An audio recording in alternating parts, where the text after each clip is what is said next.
Self-concealment, SC, is a psychological construct defined as a predisposition to actively conceal from others personal information that one perceives as distressing or negative.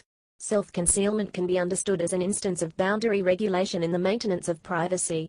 Self-concealed personal information has three characteristics: it is a subset of private information, can be consciously accessed, and is actively concealed from others. The concealed personal information, thoughts, feelings, actions, or events, is highly intimate and negative in valence, p. 440.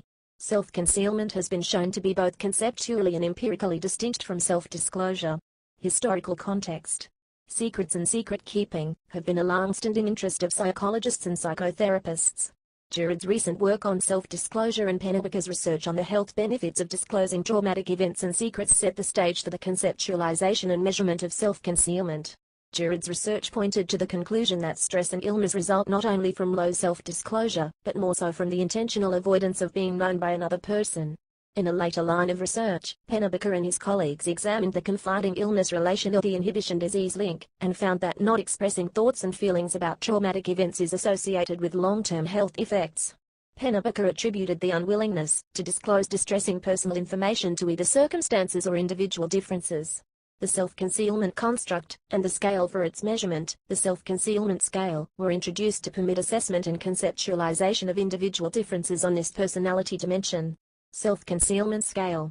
The 10-item self-concealment scale, SCS, measures the degree to which a person tends to conceal personal information perceived as negative or distressing. The SCS has proven to have excellent psychometric properties, internal consistency and test reliability, and unidimensionality. Representative items include: I have an important secret that I haven't shared with anyone. There are lots of things about me that I keep to myself. Some of my secrets have really tormented me. When something bad happens to me, I tend to keep it to myself, and my secrets are too embarrassing to share with others. Relevant psychological research.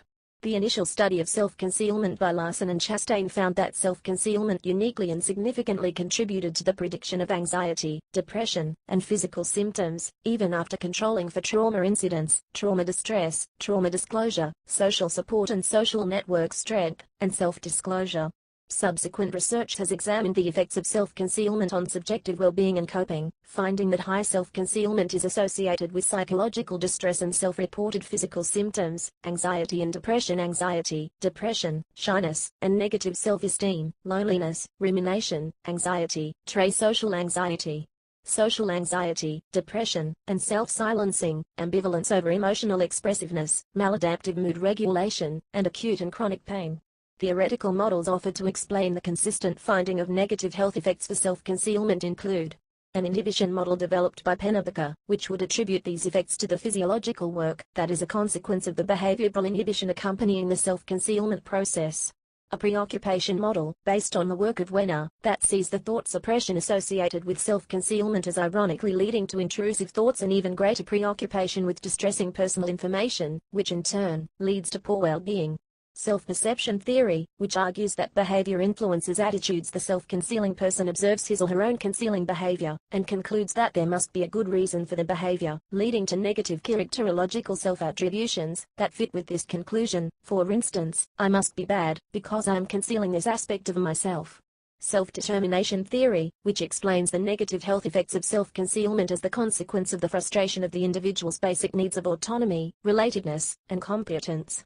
Kelly offers a comprehensive review of several explanatory models and the evidence supporting each of them, concluding that a genetic component shared by high self-concealers might make them both more prone to self-conceal and more vulnerable to physical and psychological problems.